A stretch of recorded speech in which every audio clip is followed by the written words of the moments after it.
Mary Celeste 4 Aralık 1872 tarihinde Atlantik Okyanusu'nda terk edilmiş olarak bulunduğundan beri gizemini koruyan bir ticari gemidir.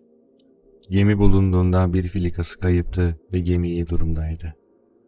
Rüzgarın da etkisiyle Cebeli Tarık Boğazı'na doğru ilerlemekteydi. Yaklaşık bir ay önce yola çıkmış ve halihazırda güvertesinde 6 aylık su ve erzek mevcuttu.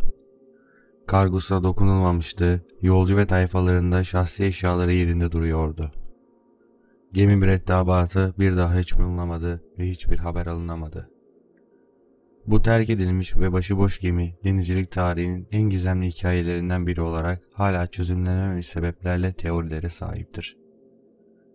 Mary Celeste 282 gross ton ağırlığında bir gemiydi. 1861 yılında Nova Scotus adlı bir gemici tarafından yapılmış ve Amazon adı verilmişti. Yapım sonrasında bölgesel ticari nakliyat yapan bir firmaya verildi. Gemi ile ilgili bundan sonra olanlar zaman zaman uğursuz olarak nitelendirilmesine sebep oldu. Amazon'un ilk kaptanı Robert McLennan geminin sahiplerinden birinin oğluydu. Ancak gemi kaptanlığı aldıktan 9 gün sonra seferdeyken öldü. Bu aslında geminin güvertesinde ölen 3 kaptandan sadece ilkiydi. John Parker sonraki kaptan olarak görev aldı. Ancak bir balıkçı teknesinin çarpması nedeniyle gemiyi tamir etmek için tersaneye götürmek zorunda kaldı. Tersanedeyken gemide çıkan bir yangın ise başka bir talihsizlikti. Atlantik aşırı ilk seferi ise geminin sonraki kaptanı için tam bir felaket ile sonuçlandı. Manş denizinde bir başka gemiyle çarpıştı ve bu olayda kaptanın işine son verilmesiyle sonuçlandı. Bu talihsiz başlangıç sonrası birkaç yılı olaysız geçti. Batı Hindistan'da Orta Amerika'ya ve Güney Amerika'ya büyük kargolar taşımak üzere seferlere çıktı. 1867 yılında gemi Nova Scotia açıklarında bir fırtına sebebiyle karaya oturdu. Kurtarılması sonrasında 1750 dolar karşılığında New York'tan Richard Hines'e satıldı. Tamir edildi ve 1868 yılında Amerikan kayıtlarına geçti ve izleyen yılda ismi Mary Celeste olarak değiştirildi. Yeni hedefinin ise Amerika ve Adriyatik sahilleri arasında ticari amaçlar sefer yapmaktı. Ekim ayında Atlantik Okyanusu'nda kötü havalar rapor edilmekteydi. Ancak Dei Giatti gemisi Kasım ayına geldiğinde yolculuğunu olaysız bir şekilde bitirmişti. Limandan yeniden ayrıldıktan yaklaşık bir ay sonra 4 Aralık 1872'de yaklaşık saat 1'de gemi mürettebatı yaklaşık 5 mil açıkta bir gemi gördüler. Dei Gratian o esnada Portekiz'in 600 mil batısında seyretmekteydi. Mürettebat gözlemledikleri gemide bir anormallik olduğunu anladı. Yelken yönleri ve geminin gidiş açısı doğru gözükmemekteydi. Gemiye yanaştılar ve Mary Celeste ismini okudular. Gemiyi önceden bilen Dei Gratia, geminin kaptanı Mary Celeste'in halen İtalya'ya varamamış olmasına anlam veremedi. Dei Gratia, Mary Celeste'den 400 yard kadar yaklaştı ve bu şekilde 2 saat kadar gemiyi gözlemledi. Yelkenleri açtık ve Cebeli Tarık Boğazı yönüne doğru gitmekteydi.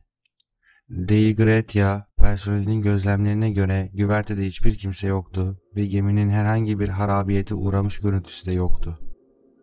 Dei Gratia, Mary Celeste'e yanaştıktan sonra gerçekten de güvertede kimseyi bulamadılar. İlk tespitlere göre görevli güvertede ıslak ve su tahliye pompalarından sadece biri çalışıyordu. İkisi durmuştu.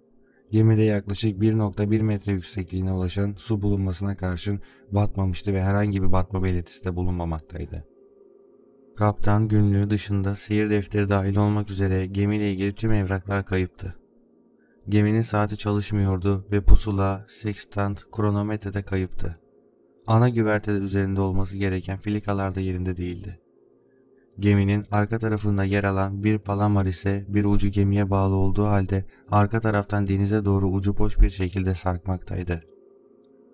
Popüler hikayelerde anlatılan el değmemiş kahvaltı tabağı ve hala sıcak olan kahve fincanları gibi öğeler ise gerçekten bulunmaktaydı.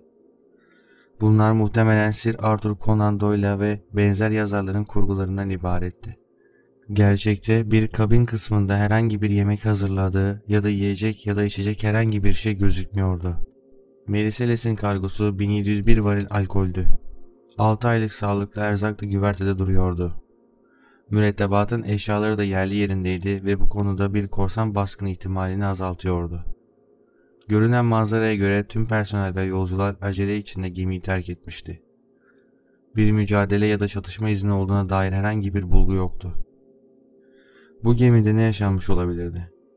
Bu bulgular içerisinde 2 ambar kapağının açık olması, sekstant ve kronometrenin kayıp olması, kaptan yatağının sırılsıklam olması, filikalardan birinin kayıp olması, son olarak geminin seyir defterine düşen son notun bir hafta öncesine ait olması yer almaktaydı. Teorisyenlere göre Osmanlı korsanları gemi rotası üzerindeydi ve tüm personeli öldürdüler. Gerçekçi olmayan bir teori, zira Azorlar ve Cebeli Tarık civarında onlarca yıldır hiçbir korsanlık hareketi rapor edilmemişti ve bu da muhtemelen yörede konuşulmamış İngiliz Deniz Kuvvetleri'nin üstüne bağlıydı. Ayrıca gemide bir korsan saldırısı olduğuna dair de hiçbir iz yoktu. Sadece bazı denizcilik aletleri kayıptı ve korsanların tayfa ve yolcuları öldürdükten sonra değerli eşyaları almama ve kargoyu çalmama gibi davranışlarıyla oluşmuyordu. Sigortadan para alabilmek ise bir diğer iddiadır. Buna karşın sigorta parası yüklü bir bedel değildi. Ayrıca gemi James Winchester adına kayıtlıydı ve Benjamin Briggs'in bunlardan bir kârı olamazdı. Bir kaza sahnelemek bu yüzden alınacak bedel karşılığında çok riskliydi. Diğer bir teori de bölgede gerçekleşen tsunami'dir. Gelen büyük bir dalga gemidekileri kaçmaya zorlamış olabilir. Ancak tabii ki böyle bir durum Mary Celeste'deki ufak bir tekneye göre çok daha güvenilir bir yerdir. Bu sadece Mary Celeste'nin neden çok fazla su aldığını açıklayabilir. O bölgede rapor edilen bugüne kadar bir tsunami yoktur. Tsunamiler denizin derinliklerinde olurlar ve gemileri çok fazla etkilemezler. Ancak gemi kıyıya yakın olduğu bölgede ise etkilenme ihtimali yüksektir. Bu teoriye göre tüm yolcuların tayfanın dalga tarafından alınması için aynı anda güvertede olması gerekmektedir. Benzer bir senaryoda okyanusta oluşmuş olabilecek ani bir sağanak yağış temeline dayandırılabilir. Yağışın gemi üzerine tamamen kaplaması Mary Celeste'in batmasıyla yüz yüze kalmış olmasına yol açabilir. Bu olay ayrıca Mary Celeste'in De Gratia mürettebatınca bulunduğunda neden yoğun olarak ıslak olduğunu açıklayabilir. Bu nedenle gemide oluşmuş olan panik kayboluşu filikayı ve pusulayı da açıklayabilmektedir. James Kimble ve yazar Jarvis Bradford tarafından öne sürülen bu teoride alçak basınç sistemi, oluşan yağış ve sistine suyun ölçümleriyle ve tahliye eden sistemlerdeki basınç değişimi nedeniyle oluşan arıza sorumlu tutulmaktadır.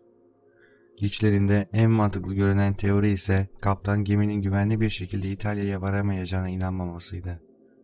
Kronometre ile ilgili problemler yaşıyordu, tahliye pompalarından sadece biri çalışıyordu ve küpeşte su almıştı. Briggs bu nedenle gemideki birlikteki bir filikaya binerek yakınlarda olduğunu umut ettiği Santa Maria adasına gitmeye karar verdi ancak hiçbir zaman ulaşamadılar. Tam açıklanamayan ve teoriler ile üstü bir şekilde kapatılan bu gemiye peki sizce ne olmuş olabilir? Videoyu beğendiyseniz kanala abone olmayı ve bildirim çanını açmayı unutmayın.